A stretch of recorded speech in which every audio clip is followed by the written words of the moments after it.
Welcome to heCast, the official podcast of He Changed It. As always, I am Mike Chisholm. As always, I am so excited to be here and to talk about the world of men's mental wellness in all of the facets and pathways that we explore in that topic. Obviously, we are the official podcast of He Changed It. If you haven't downloaded the He Changed It app, what are you waiting for? It has never looked better. Things are happening behind the scenes. I know I'm a broken record when it comes to that, but it's just really exciting to watch this thing grow. And at the end of the day, He Changed It is the first men's mental wellness platform that has been created, and we're incredibly proud of what's been happening and what is going to happen. Now, we have been in partnership for some special episodes of heCast with a company called Telus. For the Canadians, you know what Telus is. For other people around the world, you might not necessarily know who they are. Telus is a massive, massive communications company in Canada, cell phone provider, broadcast television provider, massive internet provider. And we went into and did a very cool program with Telus. The result was 5 amazing episodes of heCast, which we are now going to put out on our platform here. The episodes are with a band. The band is called Proper Man. And Proper Man is a local band from Kelowna, British Columbia. And all 5 members have a story. The entire band has a story. And so as a narrative, all 5 episodes tie in together, kind of like Voltron, a whole bunch of robots coming together to make one super robot, kind of like that. Each episode is amazing. And I'm so proud of the work that we have done. I'm so proud to be friends with these guys. And it's a pretty special story. So without further ado, heCast, the official podcast of He Changed It, would like to present Proper Man, the heCast Conversations.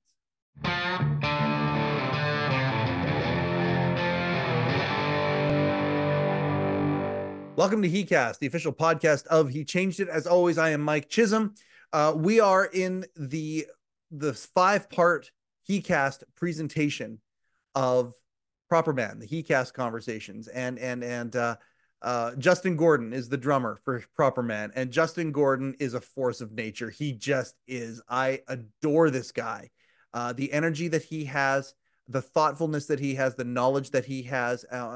We've started developing a friendship outside of this. As a result of this project, I got to know his dad, and Justen is a really awesome dude and a phenomenal drummer. I mean, he pounds those drums behind Proper Man. And it's just an absolute he's a ball of energy, and he attracts people, and it is just a pleasure to go deep with him in this conversation. I can't wait for the reaction from everybody for this one. So without further ado, heCast, the official podcast of He Changed It, presents Justen Gordon. Who is Justen Gordon to me, and who is he to Proper Man? He's definitely the heartbeat, definitely a lot of energy, a youthful energy, like a punk rock, strong heart, a very big supporter. Like he's the guy I'll be going through my days and, kicking the dirt and feeling sorry for myself, and ding, I love you, brother. And it happens all the time. Justen's that guy who's just really kind of lifting people up, putting everyone else before him. Even when I tell him he's got to be quiet, he gets mad at me, but he gets a bit quieter because he's hitting a little bit too hard. Just a beautiful, beautiful person. At that point, too, going through the drummer thing, I was at the point where I was almost ready to stop. It just life. I've got 3 little girls and a son and a marriage, and trying to run whatever it is I'm running all the time, and just getting really beat down. But when he came in, he definitely gave me some energy. I like to do things for other people.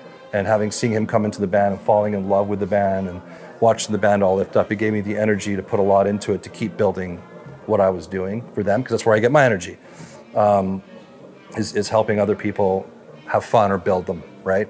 So yeah, he's the band, he saved the band. He did, Justen saved the band. And he does a very good drum solo. But tell him to keep his shirt on, because it gets ugly.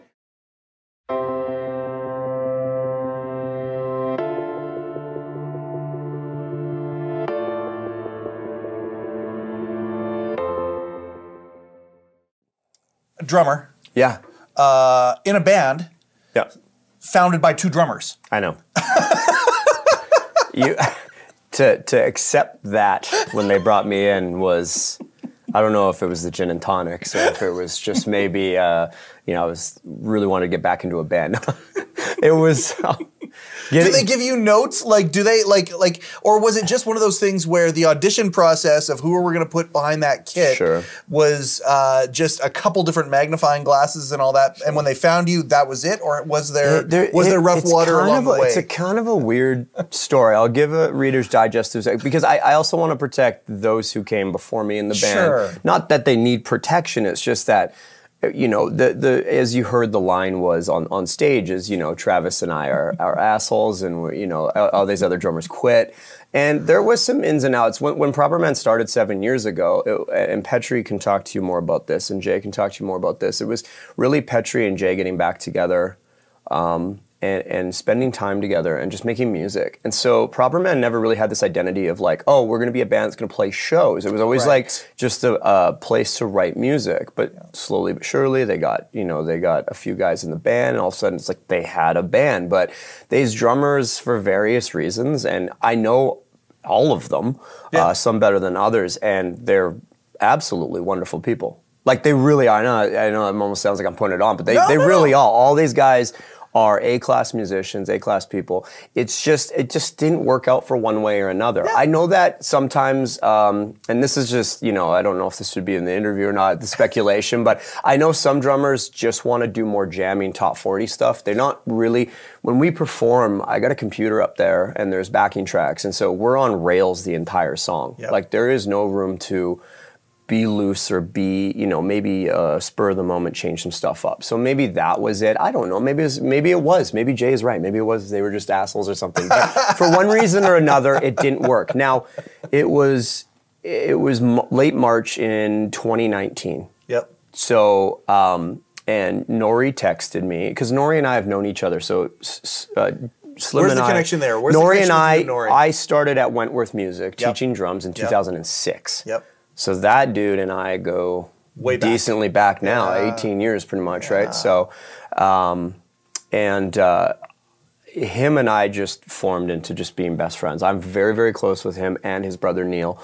I was in Neil's wedding, and they're just two salt-of-the-earth people. I just love them. Yeah. Anyway, so he texts me a couple years before this. It was 2017, 2016. He goes, hey, you want to be in Proper Man? I said, man, from all the touring and all the session work and all the other stuff I've done with my life, I just wasn't ready to get back into a band. I had been in a band before where when I left, it was given to me or told to me that everything was cool, but then it was not cool, apparently. So there was just it ended up being an unfortunate situation with maybe some bad blood at the end of it. Not maybe, absolutely was, but it's unfortunate how it ended. I was told one thing and it was really another. And so I had some trust issues there, if I'm being perfectly honest and open. So I wasn't quite ready mentally, and I was really enjoying teaching. I was just having a blast with that. That was my thing. I had an identity with it, really. Still do to this day. I just love going to work, and the teachers there call me insane because I teach, most of them teach 30, 35 hours. I'm close to 45 hours a week just teaching. I just love it. Just drums, yeah. Yep. Yeah, I just focus on that. That's my main thing. What kind of students do you have? Like, what are the age ranges in the students that you have? The age range of the students, my youngest student now is actually my niece, and I love her to death. She's 5. And so, I actually do teach at a young age.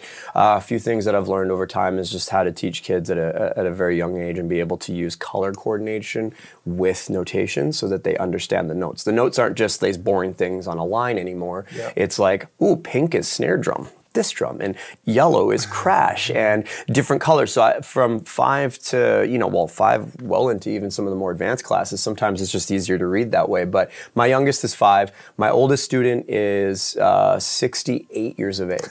So I mean, it's wide open. Bulk of my class though is anywhere between 12 and all the way up to 22, I would say. A lot of my students, maybe just with COVID recently, of course, and kids not moving off to college as much, they've stayed. And I really want to believe that that's a testament also to the connection that I've made with them, because a lot of them, parents are coming back to me and going, yeah, we thought he would be done at grade 12, and he's telling us like, no, like I'm going to go to, you know, the local college here, but I would really like to keep drum lessons going. And so that's a really cool thing, right? You know, when you have that kind of connection with these kids and you're kind of really a big brother to them. Yeah. And I take huge pride into that. So yeah, so that's just the community involvement in general. Coming back or circling back, when Nori texted me, it was March 30th, and he texted me, he goes, hey, you want to be in Proper Man? A second time. And I said, yeah, I actually want to give it a shot. I just was in a right place. Maybe it was the day, maybe it was whatever. Now, did you know Jason Maybe I had at a really that good point, Americano. I didn't. And this is my favorite part of the whole story. And it's really nothing crazy of a story. What's insane is I had done a recording on drums for a guy in the wine industry. Okay. And he had, very unfortunately, his sister had passed due to a situation. I'm sure you had heard about that. And it was a very sad situation. And Nori had told me about it, and he says he's written a song, and you just need drums laid to it. And so this was back, and I'm going to get the year wrong, probably it was maybe 2016, 2017. Oh, wow. And so I put drums to it. In a heartbeat, I said, yeah, I mean, that's, the story is, you know, the story, let alone just this guy, you know, I've always been passionate about people who want to bear their soul into anything. And so I said, yeah, instantly, yeah.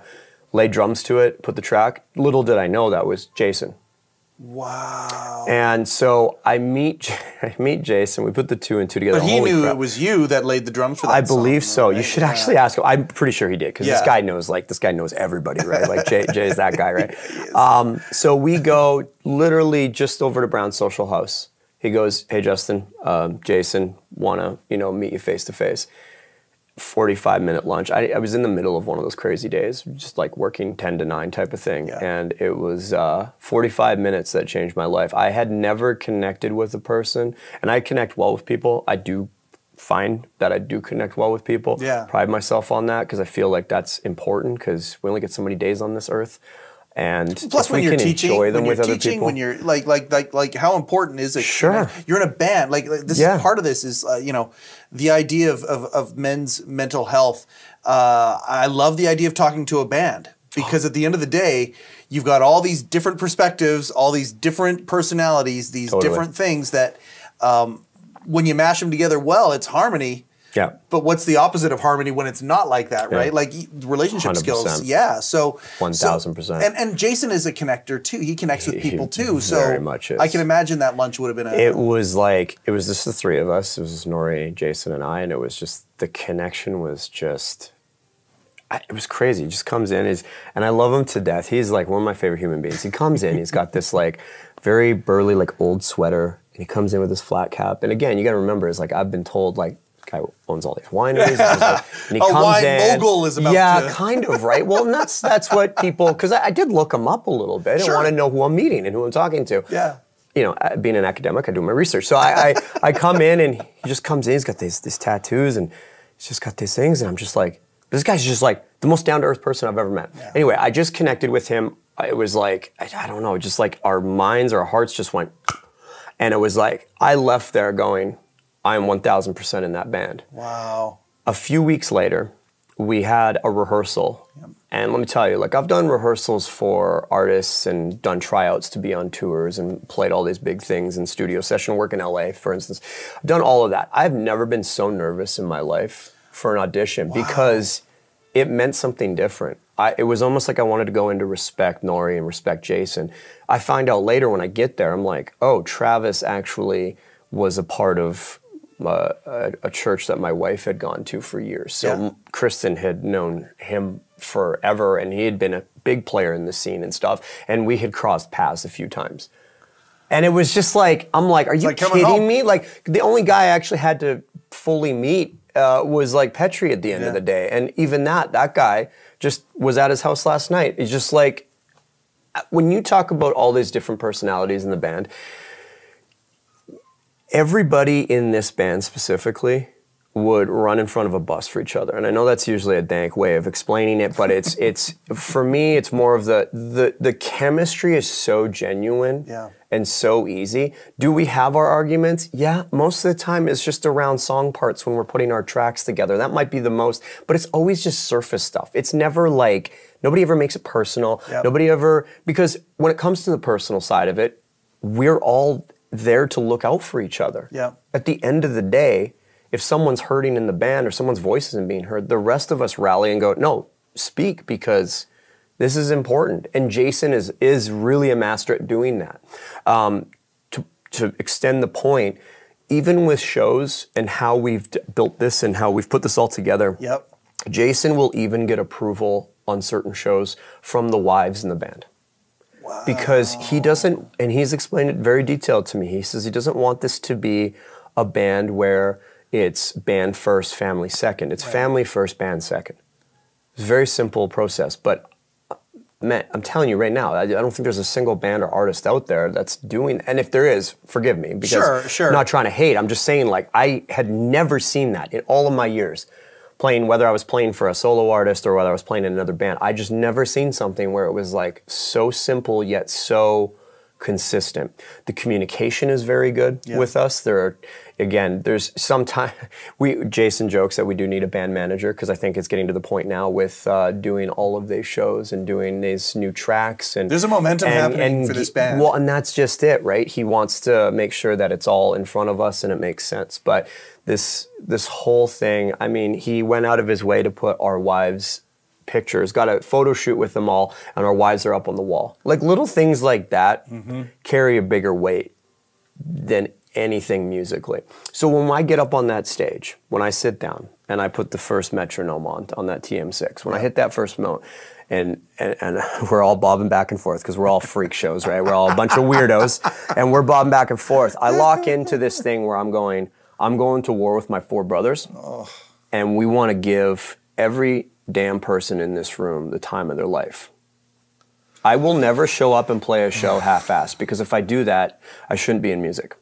I'm getting goosebumps. You smash those drums, and I love watching you smash those drums. And in the preparation for this, I've seen you guys perform probably a dozen times over this last 6 months. Sorry about your hearing. No, it's fantastic. I love it so much. It's awesome. Jay, a front man who started as a drummer. You, a drummer, started as a guitar player.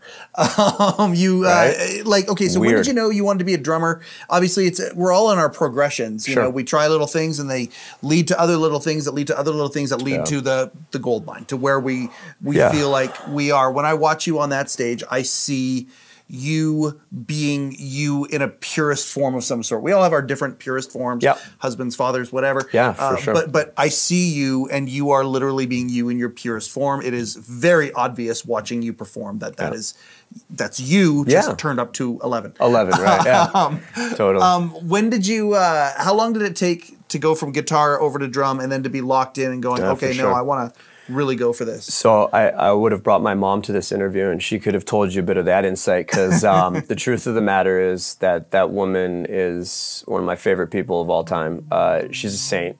From the age of 3, I was ripping pots and pans. I was that drummer. I was that kid. That's the story. I know you've probably heard that story a few times, but I really was just pulling everything and anything out of the thing.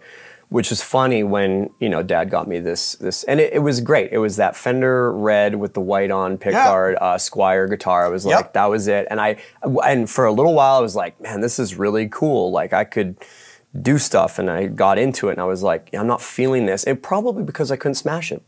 I mean, let's be honest.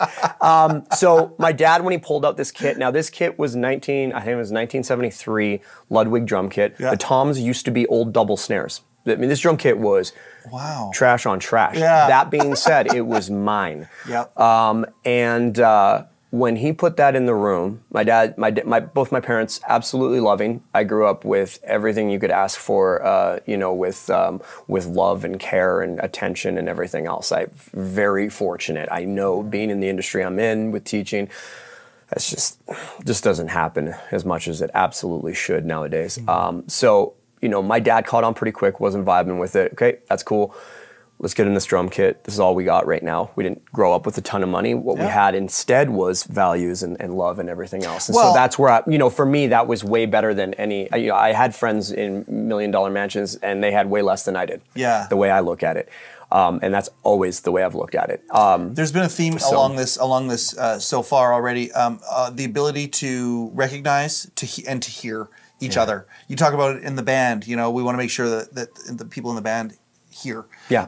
You think about your dad, who didn't just try and shoehorn you into something he wanted you to be into. Exactly. He heard you. Yeah. And I think that is an example as men that we, like, I know it's an example for men in marriage. They've written volumes of books about how men, when it comes to relationships with our wives, that sort of thing, be good at just listening. 2 ears, one mouth. Sure. Don't just try and steamroll, right? No, totally. And it sounds like you came from an environment and still have perpetuated an environment for others where hearing the other person is extremely important. Absolutely. It sounds like that's very important to you. My parents were the type where I was very fortunate to excel in math and science. I could have gone to university for med school. And my parents were like, just do something you're happy and something that makes you happy. And so I ended up going for music instead, which a lot of parents would just be like, are you insane? Yeah, how do you monetize Your that? kid could have been making, $400,000 a year, having a terrible social life and whatever. No offense to doctors, they're wonderful people. Happy, thank you. It's not you. It's not. But it's just not who I was. Just because I may be good at something, it doesn't mean you need to pursue it or something. And case in point, I was good at drums. But the thing was, at the end of the day, they knew what made me happy. So, when my dad got me the drum kit. And this is going to age me a bit or make some people older than me mad, and you can tell Jay I said this. My first album was Big Shiny Tunes 2. That's all I had at the time. So I put it on, and I put it down, and I put the CD player. I had the little ghetto blaster, and I had to put it up on the windowsill and move my drums in such an awkward position. My room was a mess.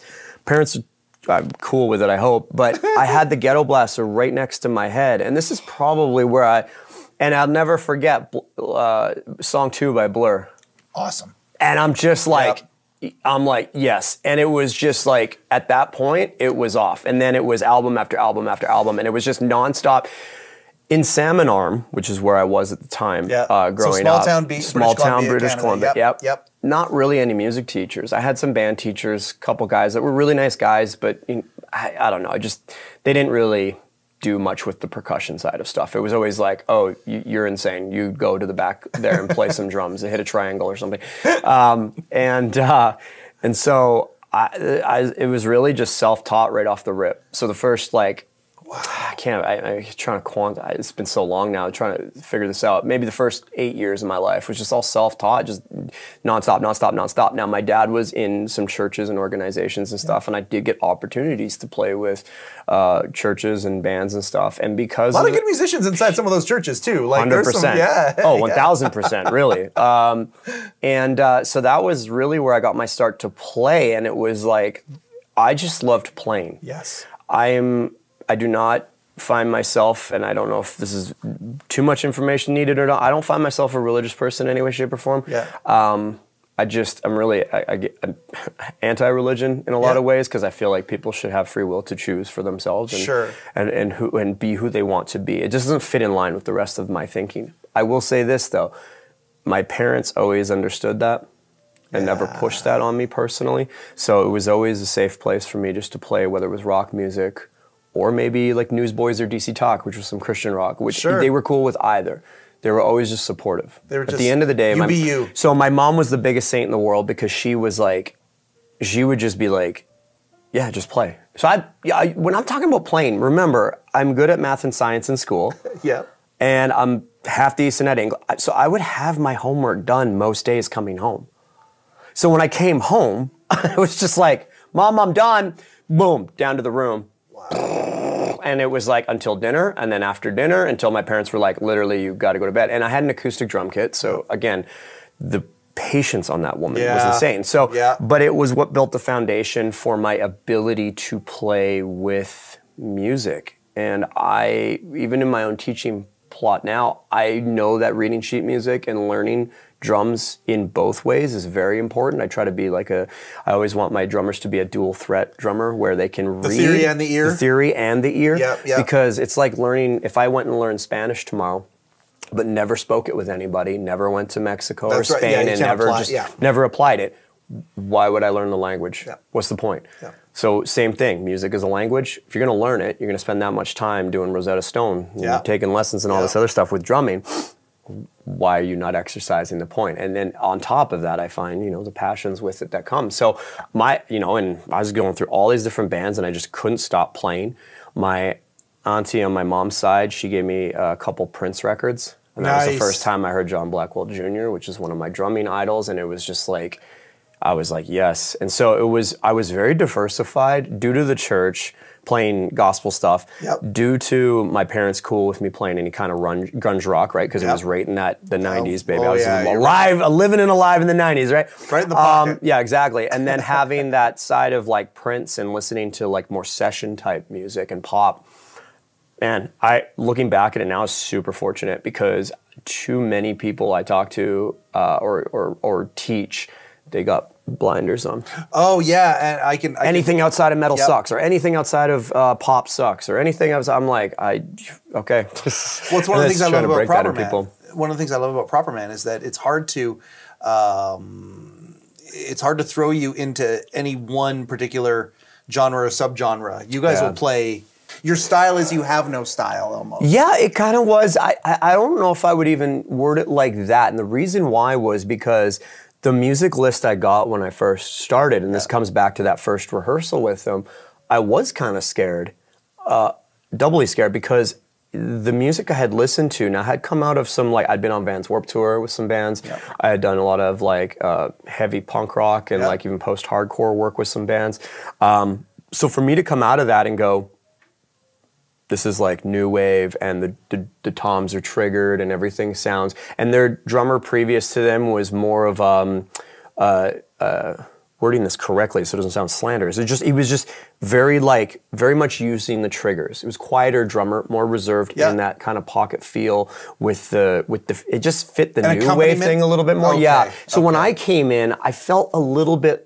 And I still do to this day, but Jason is very gracious with it and honestly loves where we're going with it. He really does. He keeps telling me this, and that's, I don't know if he's telling me this to make myself feel good or not, but he does tell me, like, the sound is getting heavier. Yeah. I came in and he's like, be you. So Proper Man, when you hear songs like I Drink or Pub Night, they sound drastically different than You, Me, and OMD or some of these bigger songs. And that's really, guilty as charged, I guess. I just came in and I was like... You come on as you. Because I'm like, I told him from the get-go, I could pull back. I have session work background in me. I can do all these things. But there was just an element of the animal on stage type of thing that I assumed that he liked. And again, you can ask him further on this. But for me, it was just the ability to be me on stage. I think that's really what you're seeing at the end of the day. Because growing up in church, I was told often, "Hey, conform, pull it back. Like you're a little loud, And I was always a loud drummer. I just always was, and it wasn't like a dynamic issue. I don't think. Well, it was early on for sure, and then I got education. I got my edumacation in the old dynamics and drumming, and I learned how to play with feel and balance and all this other stuff. But it's just the music is just specifically wired and geared, and I don't know if Jason showed you some of the new stuff we've got, but it's just... Oh yeah, I'm going to ask you. Big anthemic music. Sorry, I get the head on the interview. But yeah, so at the end of the day, man, I grew up with parents who loved me and cared about the direction of which I wanted to do music and life in general. They just wanted me to be happy. My dad grew up in gangs. He ran away at 13, did the gang thing with his brother. My mom ran away from home at 16 due to a terrible, terrible family situation. They could have been completely dysfunctional, but they rallied and turned it into something where, again, speaking to that awareness and taking care of me. And then when I met Kristen, who's now my wife of, do the math, Justin, really quick, 8 to 22, 16 years. Carry the 3. Love you, sweetheart. Yeah. Sorry, I'm just bad at the math thing. A drummer says that, right? She's not going to believe that. Anyway, my beautiful wife, whom I met in 2006 and has been with, she's my ride or die. Yeah. She also has a similar situation where she moves in that, where it's just like people should be who they want to be and really just lean into the awareness of letting people be who they want to be and love and support them for that. And if you can't do that, what are we doing? Well, okay, I've got to, because I mean, you've mentioned this in 2 or 3 different ways. Yeah. The fact that your parents allowed you to do this, the fact that your band, you know, you came into this band, and I think a lot of men out there today are in a place, we're in a post-Me Too world where there's a lot of guys who are feeling the need to conform. For whatever reason, whether it's fear of keeping a job, whether it's fear of the past, whether it's whatever that might be, you know. But there's this part where it's like, no, you got to conform, and you know, you coming into Proper Man saying, oh yeah, you know, I'd be willing to conform, and then the opposite though was like, no, be you. You go be you, and we'll see how you being you adds a dimension. An extra dimension, something different. And I think that that's what we as men need to do. I mean, we need to be able to hear. Yes. We need to be able to hear what's going on, what's happened, totally. You know, the ramifications of things. But at the same time, we're not going to make the world a better place if we're also just conforming. So we need to hear, but we also need to be us, and we need to move forward. That's what I'm hearing with... and even the conforming thing for me with the music was always... That was just me being sensitive to what they had going on. I was coming in as I was on their turf until it was probably really fairly quickly. The band's kind of got a crazy history since I had joined, because Nori's wife had gone through a severe medical situation, so he wasn't able to do many shows, but he flew back for just one show, and it was that first show that we did in May. It was May 4th, 2019. Remember it still to this, like acutely remember it. And it was this little house party. Well, I want to say little, but Jay's house, like in that basement, that was like, it was 88 people in there, something just under 90 people. And that was the moment where I was like, okay, I'm part of the band now. But they always made me feel welcome. It wasn't that, it was for my own, making sure that I fit. And I was like, okay, I'm right for this band. That's why I fit. And it was never a thing of, okay, they're making me feel like I fit. Dude, they put on like a feast the first rehearsal. I said, holy crap. Like, so they got the pool out, they got the whole feast thing going on. Everybody's just chilling. We hung out. I've never been in a band where we just hung out for like 2 hours before we even played any music. Yeah. I'm like, what is this? But this is exactly where I need to be. Because not only is it good for my own soul and mentality, but it's something that I feel like I can openly be myself and bring to the others as well, and the family members from them. So everybody's family. Like, you know, I love, you know, Ange and Nikki and Kristen and Christy just as much as I love the boys. Like, it's all one just tight-knit family with this group. So I don't know, man. I always say being in this band is like playing Nintendo with a Game Genie. Oh, wow. Bands got their own venue. Yeah. I don't have to ever pack up.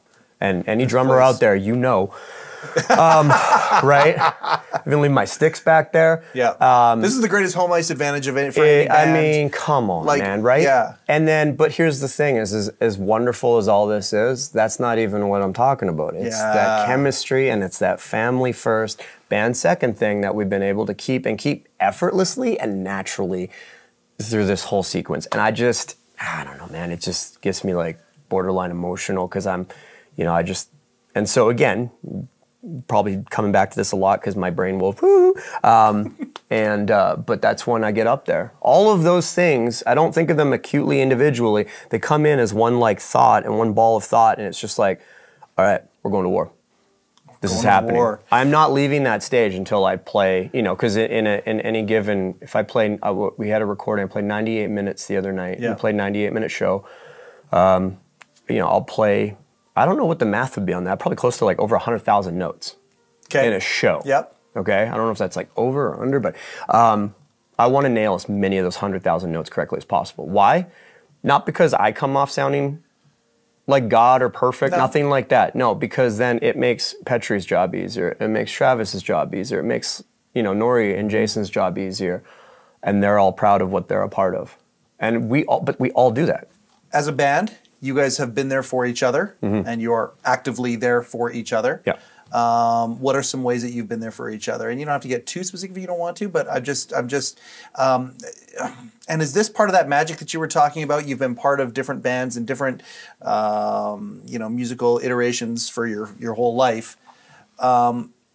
Is it always like that, or is it this band special where it's like, oh my God, we are there for each other? Because you guys have been there for each other in multiple ways. You referred to Nori's situation, how you guys all rally for each other. Yeah. It seems that you will all rally for each other. If ever one of you is in a weakened position, the rest of you rally for that person. Yeah, and accurate? Accurate, absolutely accurate. One of us was, and I'm going to keep it that vague. One of us was going through a medical situation a couple years ago, and it was affecting his ability to just feel normal, sleep, do anything. And we gave him the time, patience, everything we needed just to let him get through it until he got his surgery. And when he got his surgery, he bounced back and he's great. And it's like things like that. It was a no-brainer. It wasn't like let's move on. Let's go get someone else in the band at that position or whatever. It was just like, no, like, let's ride this out with him. Let's get him, get him the help he needs. And Jay did extraordinary stuff even just to get that surgery day happening and moved up and stuff. And so I'll keep it vague again just because it's not my place to necessarily speak, and that's a protection thing for my boys as well. But at the end of the day, that was something that happened, and it was just like things like that. Or when we were recording the album, there was a few drum parts that I really liked, things like that, where I was super proud of it, but it didn't fit and serve the song, and it made the other parts maybe look a bit weaker or disjointed in areas. Take them out. And it's not like, fine, take them out. Like, it was like, no, take them out, please. Like, I insist. Like, does not serve the song. It should never serve me. It only serves the song. So things like that. As far as like day-to-day stuff, I've made trips out here or out wherever to come and take care of something, even though I live like, on the opposite side from here. And that's just from my end. I mean, guys have been there for me through and through, hear me out. As you know, with Nori and I's relationship, he's just always been for there. But like, I sometimes will text Jay and some of the other guys randomly, just be like, hey, love you. You're 1,000% an absolute beauty. Don't forget that. And things like that, I feel, are important to do with ones that you love, and just quick reminders, because you don't know where they're at in their day and their week. We don't always get a chance to talk every single day. Like, I mean, Nori and I do, just because we work together. I mean, I'm sick of that guy. You don't know. But you don't always get, you don't know. And I've texted Jay that before, and he's texted back and goes like, your timing is incredible. How would I know that? Like, and I'm not pulling something out of my hat. All I'm doing is I'm just going, hey, thinking about you, you're amazing. Love you. That's it. So things like that, we're all very good at doing. It is. It's a brotherhood, it is. For sure.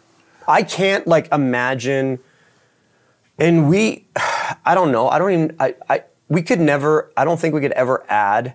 We're looking at, I don't want to cat out of the bag it here, but there's a project that we're thinking of doing, side project, Proper Man's still doing something, doing a side project, we might add another member, another person, but even when we were talking about that, I was like, because this is so acutely its own thing, it just felt like it was almost weird to hear it or hear, and the guy's coming in is amazing, but it's just a different project thing that we're doing on the side.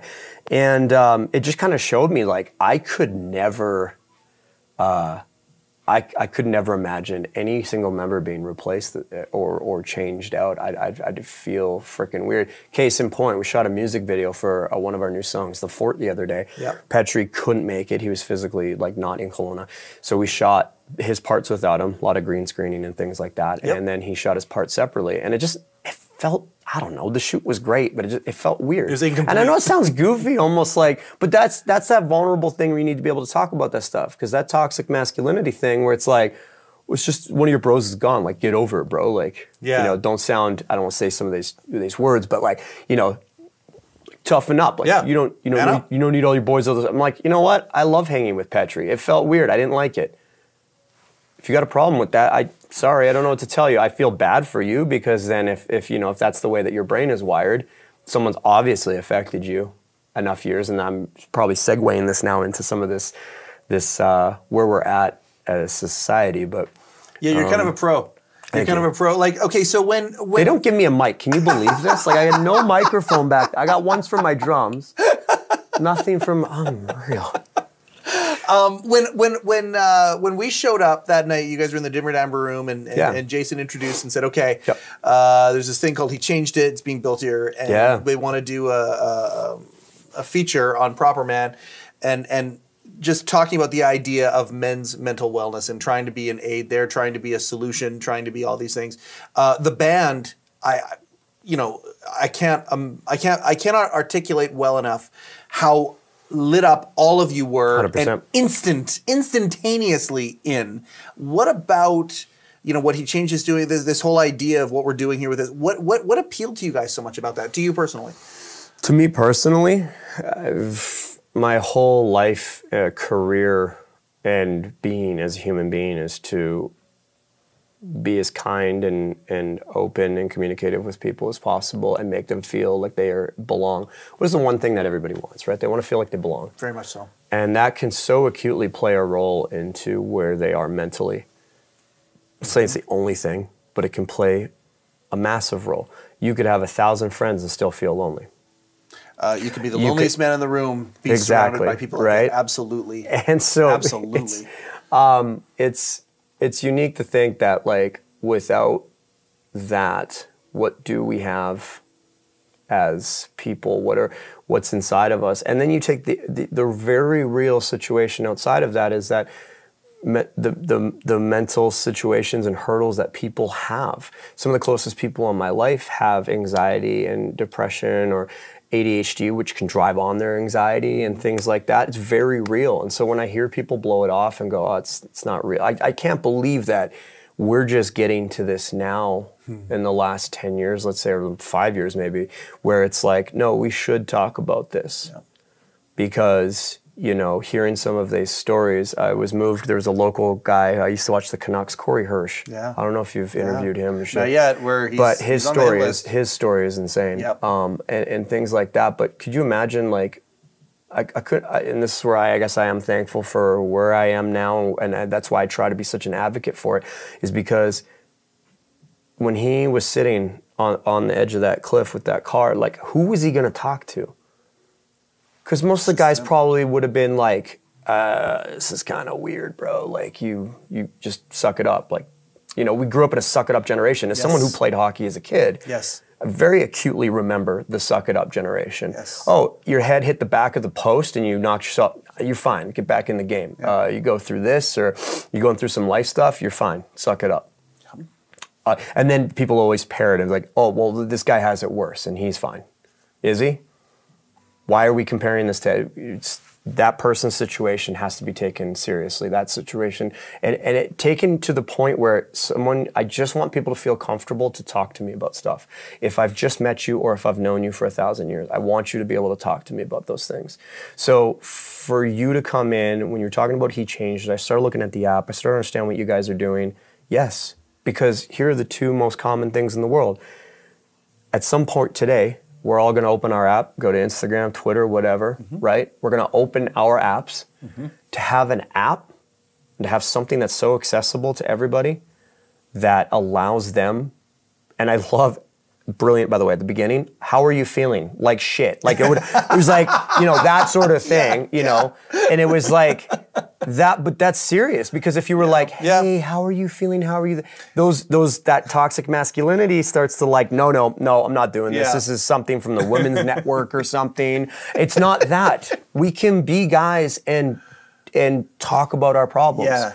But there's so much acute hurt and there's so much acute abuse that's happened and run rampant, whether it's a parent, whether it's trauma, a mentor, whether it's a teacher, whether it's, you imagine growing up your whole life. And I honestly sometimes don't even know how I came out of that because I had coaches like that. And I do know how I did. It was my parents, 100%, because my parents were always there for me. But I've had friends who grew up and it was like, how you came out still believing in yourself and being there for people is nothing short of a miracle, and it needs to be pointed out because, oh my God, like we really need to start talking about stuff. And then people always take it to, and here's the issue with it for me, is that people are taking it to such extremes, right? So it's like the second is like, hey, men should be able to talk about stuff. And then all of a sudden people like twist it and turn it to such an extreme. It's like, well, why doesn't everybody just have a mental illness? Why doesn't everybody just have this? And everybody's all like, let's all just suck it up, okay? Like you can hear the hurt from some people's voices.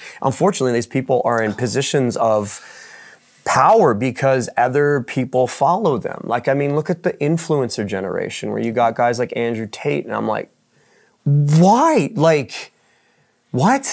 Like, yeah. I don't know. I'm just, I didn't want to come onto this interview and start naming names about people. I'm just saying, like, there is a circle of people.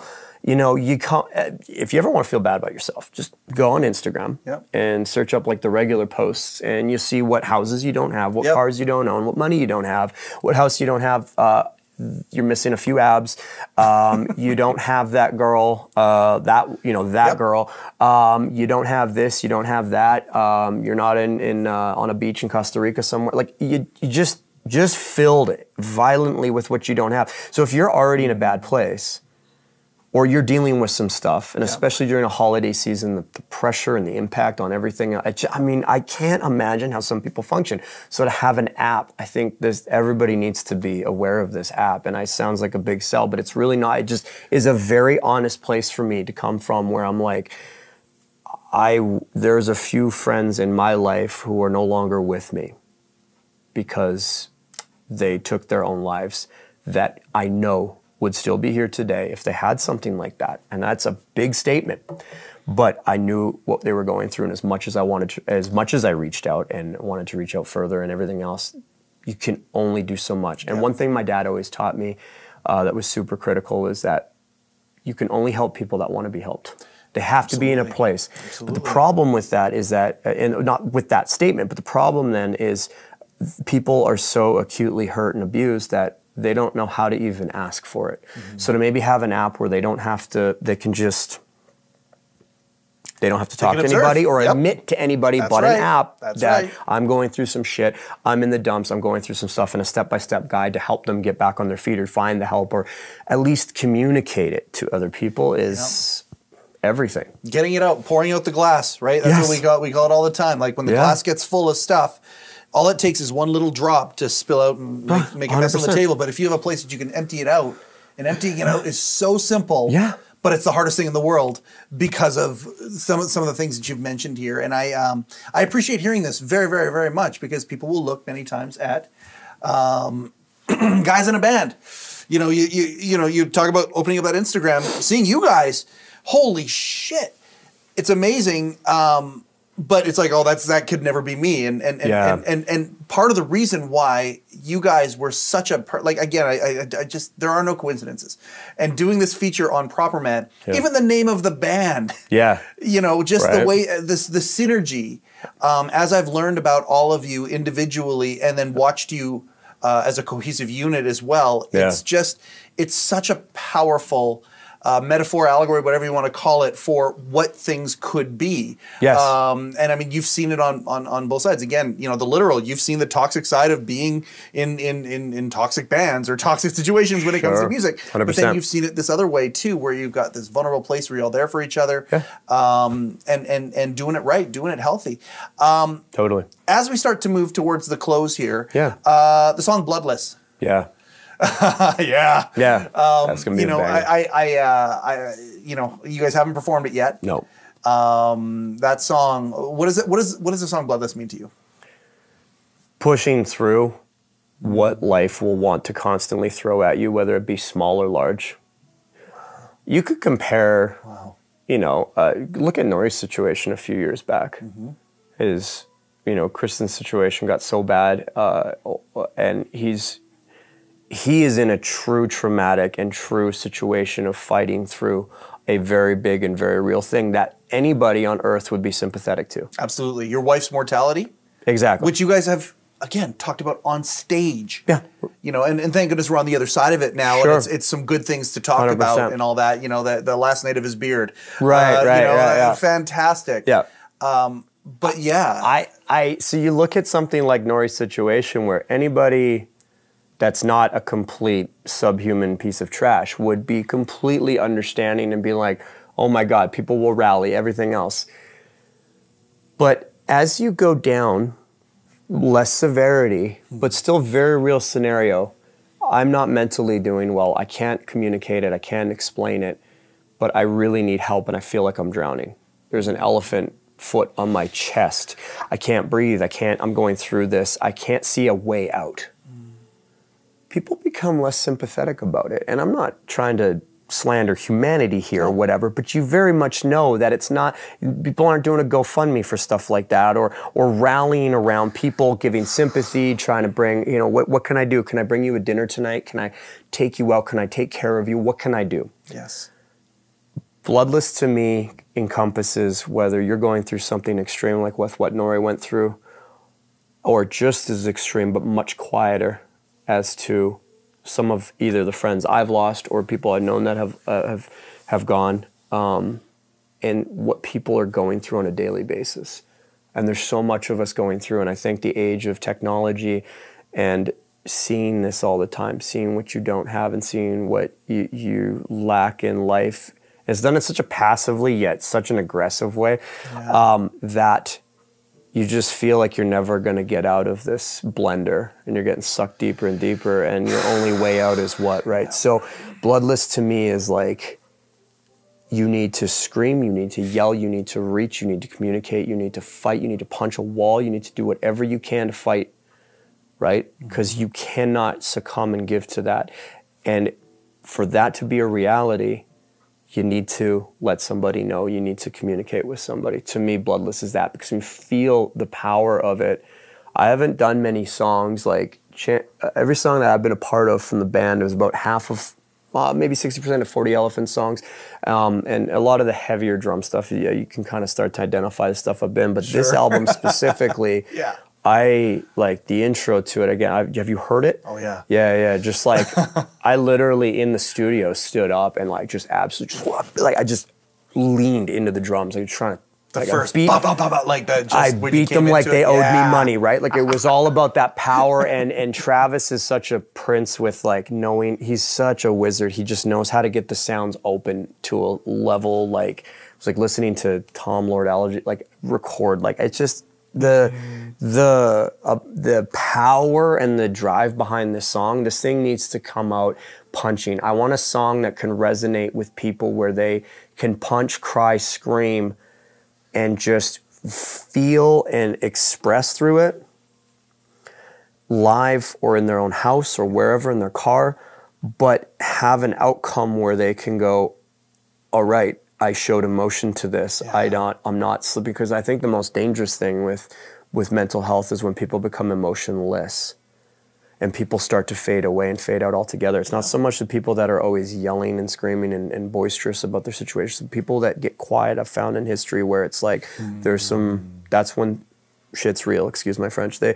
And so for Bloodless, it's just I just hope it's a song that somebody could listen to and just be like, I'm either gonna go work out or I'm gonna do something for myself where I just wanna punch, scream, cry, kick, yell, whatever, and emotionally do that. To a point, sorry, I know I'm probably going over here. No, we're good. To a point, when I get on that stage, I'm going to war with my boys, there's 140 people in here from different walks of life, all going through different things in life. I could not possibly know what all of those things are in one show, but I hope that one thing I might do on that stage is leave them feeling better and more hopeful towards life. At least happy. It really is why what you see from me is so consistent. You said you've seen 10 shows. At least, Any one of those 10 shows, have I looked like I mailed it in mentally or emotionally? No. And I refuse to. People that are going through shit way worse than me are coming here and they need something. They need anything. And if I can just simply, and it's drums, but think about it. How many of us listen to music? How many people walk this earth where music's a part of their life? Okay, so therapy, right? So then if my drumming can give them just a little bit of a nudge in the direction of like, holy shit, I forgot about my problems tonight. I had such a good night. feeling maybe more hopeful. I met somebody in the band. I know that's I tread carefully with that statement because it's like, I don't think that anybody is any more important than anyone else. And I know when I get off the stage, sometimes people are always like, you are and people treat me like almost you climb off the pedestal really quickly. Like if somebody tries to do that, you're not even. Yeah, no, because my biggest pet peeve in life is when people act like they're better than everybody else or anybody else, really, for that matter. We are all equal on this earth. Absolutely. We are here to enjoy as many days as we are given and try to enjoy it with those that we love and try to build on the people who we love. I'm going to set the stage and tell a story. At one of the shows that I saw, at the end of the show, you brought somebody very special on stage, and you put them behind your kit. Yeah. And there's some special need there. Jays, yeah, Jays is, and I don't want to. Yeah, okay. No, Jays and Suki, his mom, beautiful people. Jays has Down syndrome. Yeah, and he came to me about 3 years ago, and his mom's like, we've tried getting him lessons before, and teachers haven't really been able to work with them. I have some history in education and being able to work with special needs kids, and I said, yeah, let's give it a shot. I actually have a TV in my classroom so that I can teach them visually. Because with Down syndrome kids, you can actually teach them quite effectively if you give them a visualization to follow along with. Well, there you They're go. not big on sheet music. They're not going to process sure like we do in that scenario. But let me tell you something really quickly. People with Down syndrome are the most beautiful, open, loving people that I've ever met. And the positivity that exudes from them on such a consistent basis, if we could tap into that in our own lives, like, I seriously, I might be hyperbolic, but I feel like we could fix humanity in ways. Oh yeah. Because Jays is such a happy kid. He loves drumming and he loves Michael Jackson. And so Jonathan Moffat's got music videos of him, which is Michael Jackson's drummer, and he plays along with Jonathan Moffat, which he could play along with me, and he does. But he plays to somebody who's his hero, and he plays the Michael Jackson song. And over 3 years, you heard him play. He's good. Okay, so after you guys finished, you brought him up on stage, and the whole crowd stuck around. I wasn't prepared for. That was incredible. I've got video. I don't know if you've guys seen the video of it. I've got the video of it. I blew my mind because Jays came up and he goes, Buddy Justen, can I play your drums? And I'm like, yeah. Because I'm like anybody. He calls you Buddy Justen. He calls me Buddy Justen every time. So he goes, Buddy Justen, can I play your drums? And I said, yes, Jays. And I know two things with Jays is that if I say yes to him, he's going to play for the next hour and a half. And secondly is that he's not going to hold back. He's just going to go. He's got probably something in his head and he's going to play along with it. And he's but then just you put him in this crazy. Environment, in this room. Sorry to interrupt, but well, no, you put him in this room with that energy after you guys just played. And he got up there and went for it. It was awesome. And everyone was screaming and yelling. Oh, very much so. That was the coolest thing for me and what I wasn't expecting. What I was expecting is, and maybe it was a negative way to expect this, but I was expecting if people were after maybe 10 minutes or something, Jay was going to be like, okay, well, let's wind this down because people are drinking. They're going to have some. None of that happened. That whole place like started rocking. We're standing there. I'm like, it meant so much to me because I was like, yes, this is what we can be as a society. This is what this can look like. And I really don't believe that they were cheering for him because he had Down syndrome. No. I really believe the fact that this kid just got up and started rocking. Because and what does music do for all of us? What can it do for us? It can bring us together. Everything. Absolutely. So for me to see that response was like special too, because I know how much work he's put in. So for him to see that response, it's funny because he's got such this natural confidence. Like he was expecting it. I assume that he was waiting for like a 10-minute standing O, but such a sweet kid. So he gets to the end and finally peels off. People freaking losing their mind. Yep. Most memorable part of the night. It was fantastic. And I wouldn't have it any other way. I love that. As we bring it to a close, Justen, you are a proper man. Yes. I appreciate you. You're a member of the band as a proper man, but the way that you live your life as an example, you're a proper man. And I appreciate that very, very much about you. Is there anything you want to finish on here? Is there anything that is left unsaid? If you've stumbled or come across this video or you're watching it and you're feeling not right or in a vulnerable place, please download that app. Please reach out to somebody because, you know, there are toxic people, I'm sure, in your life. Everybody has the toxic people around them that won't listen. But I promise you there's going to be a couple people that will lend an ear. And at the very least, these guys here at He Changed It, they're not playing. They'll lend their ear to you, and they'll give you more than just an ear. They'll give you a path to getting back on your feet, because there's nothing masculine about not talking about what you're going through and hiding what you're doing. That is a complete fairy tale. And it's an awful one. Be strong in who you are, and being strong in who you are is being vulnerable and talking about what you're going through. When you're at your weakest, that's when you can be your strongest, and that's when you reach out. So I really please encourage you to talk, to reach out, to call somebody, and download this app, because it is very simple and easy to use. It sounds like a sell, but it's very easy to use. I was blown away with just how simple it was. 2 buttons right off the rip. How you feeling? Great. Feel like shit. Just go there and take it from there. And it's just like, because nobody's better than anybody else, no matter what Instagram tells you. When you wake up in the morning, you have as much value as Elon Musk does, okay? Like, it's anything, anybody else. Everybody is equal. Everybody has equal value. That includes you. So no matter where you're feeling and where you're at in life and how hard things have gotten against you, you're valuable, and you have so much to give to other people around you. You just can't see it right now. So fight to get to the position where you can see it. That's what I have to say.